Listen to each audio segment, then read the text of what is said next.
नमस्कार दोस्तों, एक बार फिर से स्वागत है आपका मेरे इस चैनल में। तो चलिए हम बात करते हैं कि हमारी ऑप्शन बाइंग स्ट्रैटेजी क्या रहनी चाहिए कल, यानी कि 25 जुलाई को। तो फ्रेंड्स, सबसे पहले रिकैप करते हैं कि पिछले वीडियो में क्या बात हुई थी। पिछले वीडियो में मैंने निफ्टी में कहा था कि ये ट्रेंड लाइन बनाई थी और मैंने कहा था कि अगर आपको यहाँ कहीं मिलता है तो आप एक लो रिस्क शॉर्ट प्लान कर सकते हो। और आज देखिए, आज मार्केट ने बहुत बढ़िया रिवॉर्ड दिया। बिल्कुल यहाँ से खुल के ही मार्केट एक तरफा आज डाउन साइड में आया। अब मार्केट का स्ट्रक्चर जो है वो थोड़ा सा डाउनवर्ड बायस में है।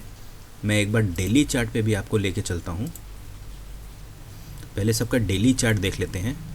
देखिए, मार्केट इस कंसोलिडेशन के ऊपर निकला, वापस से इस कंसोलिडेशन के अंदर आ सकता है अनलेस कोई पॉजिटिव न्यूज़ आए कि यूएस रिलेटेड टैरिफ से या इंडिया का जो अभी फ्री ट्रेड एग्रीमेंट हुआ है उससे रिलेटेड ये वापस से इस डाउनवर्ड इस कंजेशन जोन में ये वापस आने को देख रहा है। एक और चीज़ मैं आपको दिखाता हूँ। ब्रॉडर मार्केट, ये कम लोग ट्रेड करते हैं लेकिन ये भी देखना चाहिए। ये है निफ्टी का मिड कैप। अब देखिए यहाँ किस तरह का कंजेशन बन के मार्केट थोड़ा सा एक शॉर्ट टर्म टॉप बनाया, फिर नीचे आया। उसी तरह अब मार्केट यहाँ पर भी, मैं ये ट्रेंड लाइन से एक बार हटा देता हूँ, मार्केट ने यहाँ पर भी सिमिलर टाइप का एक स्ट्रक्चर बना रहा है। हाई, फिर सेल ऑफ, फिर एक हाई, फिर एक सेल ऑफ, फिर यहाँ नया हाई नहीं बना पाया और अभी ये सेल ऑफ हो रहा है।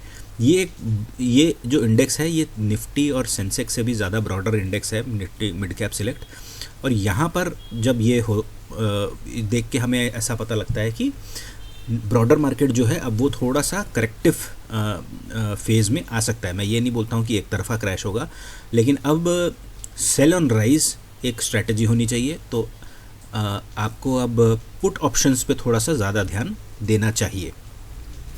दैट सेड, कई ऐसे स्टॉक भी होंगे जहां कॉल ऑप्शन की बढ़िया आपको कॉल लेने की, लॉन्ग करने की भी आपको अपॉर्चुनिटी मिलेगी। हम वो भी देखेंगे, हम वो भी डिस्कस करेंगे।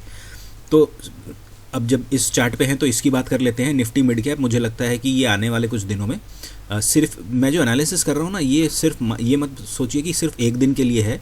ये आपके वॉच लिस्ट पे होनी चाहिए और आप रोज़ इसको देखिए और जहाँ अपॉर्चुनिटी बने वहाँ आप कोई कॉल या पुट ऑप्शन लेके उसको राइड कर सकते हैं। सॉरी, कुछ टेक्निकल इश्यू हो गया था। तो ये है मिड कैप निफ्टी। मेरा बायस जो है वो नीचे ही है। तो कल फिर से अगर हमको आज के लो के नीचे मिलता है अपॉर्चुनिटी तो हम पुट ऑप्शन लेने का प्लान करेंगे। एक बार छोटे टाइम फ्रेम पे चलते हैं, 15 मिनट चार्ट पे। देखिए, ये एक सपोर्ट हो सकता है, इंटरमीडिएट सपोर्ट। तो थोड़ा देख के आपको, और राउंड नंबर के भी पास है।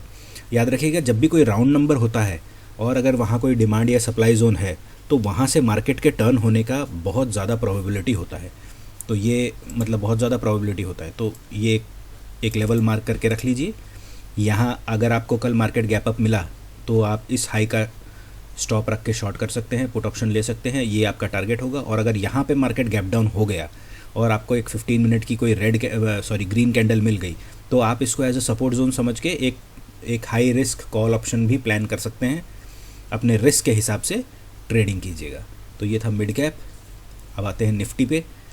निफ्टी मैंने जैसे आपको पहले बताया था, ये लेवल भी मार्क करके दिया था। निफ्टी का भी यहाँ पर एक आसपास एक सपोर्ट जोन बन रहा है और एक ये माइनर सपोर्ट है और फिर अल्टीमेटली 24,500। तो 24,500 तो मुझे लग रहा है कि निफ्टी कुछ दिनों में, नेक्स्ट वीक या मे बी उसके बाद नेक्स्ट वीक में आने के बहुत ज़्यादा चांसेस हैं।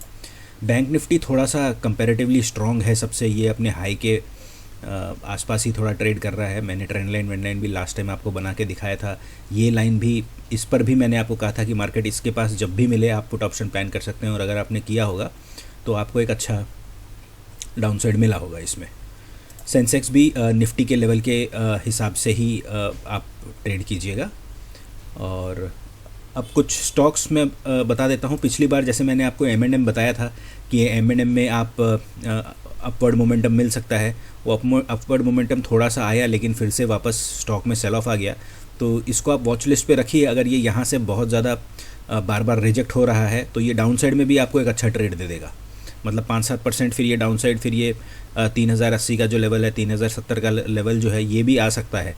मैं ये नहीं कहता कि कल आएगा, लेकिन ये अगर नीचे आने लगा तो मेरे हिसाब से थोड़ी फास्ट होगी मूवमेंट, क्योंकि यहाँ पर बहुत सारे लोग लॉन्ग में अगर ट्रैप हुए हैं तो ये नीचे भी आ सकता है।